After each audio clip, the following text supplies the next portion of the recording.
నమస్తే అండి. నేను జయశ్రీ మల్గారెడ్డి. ఇటీవల జరిగిన ఎసెన్షియా కంపెనీ, ఫార్మా కంపెనీ ఆ ఘోరం గురించి మాట్లాడడానికి వచ్చామండి. ఈ ఫార్మా కంపెనీస్ అన్నీ కూడా ఎంతవరకు సేఫ్టీ రూల్స్ పాటిస్తున్నాయో తెలియదండి. అసలు అన్ని ఫార్మా కంపెనీస్ అక్కడ ఉంటే మాది ఆ పక్కనే ఉన్న ధర్మరాయుడుపేట అండి. ఒకప్పుడు ఆ ఊళ్ళో ఒక ఒక చిన్న దోమ కూడా నాకు తెలియదండి. అంత ఒక ఈగ ఉండేది కాదు. అలాంటి ఆ చుట్టుపక్కల గ్రామాలు కూడా ఈ ఫార్మా కంపెనీల వల్ల ఎంత స్మెల్ అండి. అక్కడ ఉంటే ఒక నైట్కి మనకు ఆస్తమా వచ్చేస్తుందండి. ఒక నైట్కి మనకు లంగ్స్ పాడైపోతాయి, అంత స్మెల్. మరి ఎలా పర్మిషన్ ఇస్తున్నారో అన్ని ఊళ్ళ మధ్యలో, చుట్టూ పల్లెటూళ్ళు ఎలా ఇస్తున్నారో నాకు తెలియదండి.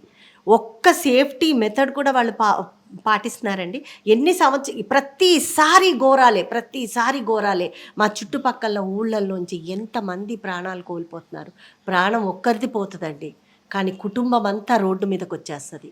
చిన్న పిల్లలు, ఆ భార్య వయసులో చిన్నది, వీళ్ళందరినీ ఎవరు చూస్తారండి? ఆ ఫార్మా కంపెనీలోకి పిల్లల్ని పంపించిన తల్లిదండ్రులు అందరూ ఆ పనిచేసే ఆయన మీద ఆధారపడి ఉంటారండి. ఎక్కడ సేఫ్టీ రూల్స్ పాటిస్తున్నారు?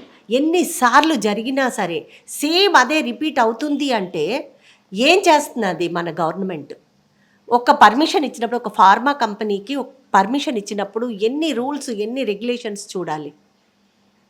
ఎంత జరిగినా ఇప్పుడు మన ముఖ్యమంత్రి చంద్రబాబు నాయుడు గారు వెంటనే స్పందించి ఆ కేజీహెచ్కి వచ్చి వాళ్ళందరినీ పరామర్శించి వాళ్ళందరికీ ఒక్కొక్కరికి ఒక్కొక్క కోటి రూపాయలు, బాగా గాయపడిన వాళ్ళకి 50 లక్షల రూపాయలు ఇచ్చారు. అది కొంతవరకు వాళ్ళకు ఊరట అండి, వెనకాల ఉన్న ఫ్యామిలీకి ఊరట. కానీ మనిషిని కోల్పోయిన వాళ్ళ మనోవేదనకి ఏదండి ఊరట? ఎవరు తీసుకొచ్చి ఇస్తారండి అంత పెద్ద కొడుకుని తల్లికి? ఎవరు తీసుకొచ్చి ఇస్తారండి భర్తని, ఆ భార్యకి, ఆ పిల్లలకి తండ్రిని? ఇంత ఘోరాలు జరుగుతా ఉంటే అప్పటికప్పుడు ఏదో రావడం, ఏదో చేసేయడం అంతే. ఒక కంపెనీకి పర్మిషన్ ఇచ్చినప్పుడు చాలా స్ట్రిక్ట్గా ఉండండి. అది కంపెనీ ఒక్కరిది కావచ్చు, కానీ దాని మీద బోలెడు ప్రాణాలు ఆధారపడి ఉంటాయండి. ఆ ప్రాణాలన్నిటినీ, అందరి ప్రాణాలు వాళ్ళ చేతిలో పెట్టుకొని ఇష్టం వచ్చినట్టు ఆడకూడదు. అది చాలా తప్పు. ఇప్పటికైనా దయచేసి కొత్త కంపెనీలకి ఇచ్చినప్పుడు ఉన్న కంపెనీల్లో ఎంతవరకు సేఫ్టీ రూల్స్ ఉన్నాయి, ఎంతవరకు వీళ్ళు సేఫ్టీ రూల్స్ని పాటిస్తున్నారు, ప్రతి కార్మికుడికి, ప్రతి పనిచేసే వర్కర్కి ఎంతవరకు వీళ్ళు సేఫ్టీ మెథడ్స్ అవన్నీ నేర్పిస్తున్నారు, ఎంతవరకు వాళ్ళని సేఫ్గా చూసుకుంటున్నారు, అదంతా కూడా యాజమాన్యం తీసుకోవాల్సిన జాగ్రత్తలండి. ఇంత పెద్ద ఘోరానికి యాజమాన్యమే పెద్ద కారణం. అంత ఒక సేఫ్టీ రూల్స్ లేని ఒక కర్మాగారానికి పర్మిషన్ ఇచ్చిన మనది కూడా అండి, మన గవర్నమెంట్ది కూడా అంతే తప్పు.